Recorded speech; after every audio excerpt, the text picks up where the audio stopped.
كلنا المفروض نعيش بميزان. القلب ياخد رأي العقل في مشاعره، والعقل ياخد رأي القلب في تدبير الأمور. القلب لو اتحكم لوحده هتبقى ضعيف، هتبقى عرضة للجرح دايما. ولو العقل مسك زمام الأمور هتبقى ناشف من جواك، جماد من غير روح. الميزان هيبقى مظبوط بطريقة واحدة، ضربة تعلمك الميزان الصح. السلام عليكم ورحمة الله وبركاته، معاكم بودكاست كسور. في لحظات بتيجي في حياتنا بنحس إننا مظلومين أو مش مقبولين من طرف معين، زي حبك الأول في الجامعة أو حب المراهقة عموما. بيبقى حلو جدا في البداية، حلاوة البدايات زي ما بيقولوا، وتدريجي بيبدأ العقل يتدخل في العلاقة، وبيبدأ كل واحد يفكر طب نهاية اللي احنا فيه ايه؟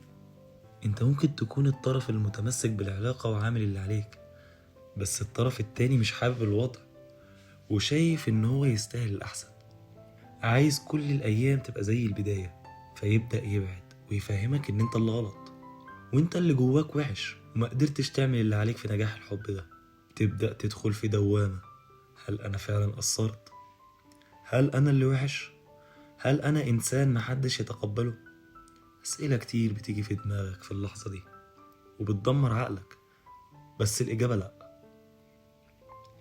أنا بكلمك عن تجارب شخصية حصلت لي ككاتب والكتير من الناس قريبة مني.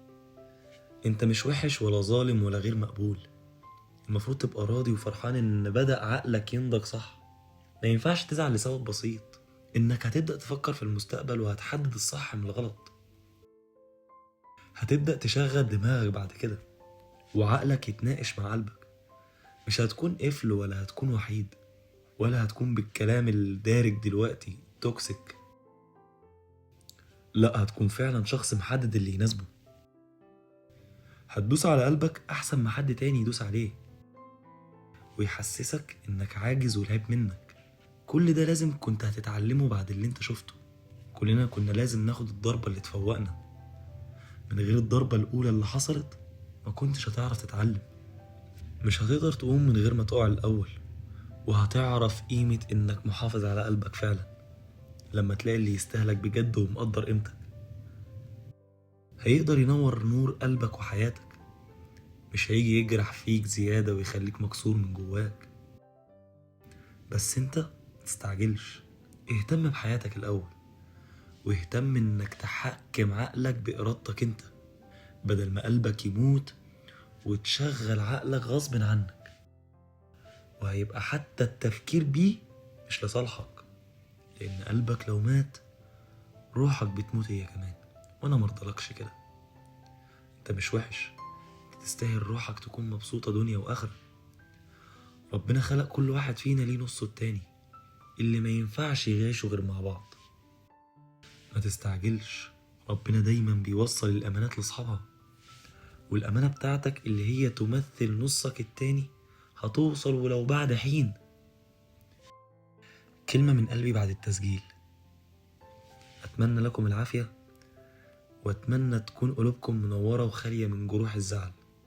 أتمنى أنكم تقدروا تعبروا عن اللي جواكم من غير كتمان، تفضفض لأي حد قريب ليك، ولو ملكش أي حد ربنا موجود. صلي ركعتين وفضفض مع ربنا وهو هيسمعك ومستنيك، مستنيك تفضفض معاه، وهيجيب لك حقك، هيطيب بخاطرك وهيطبطب على روحك. عن تجربة ما تكتمش في قلبك مهما حصل.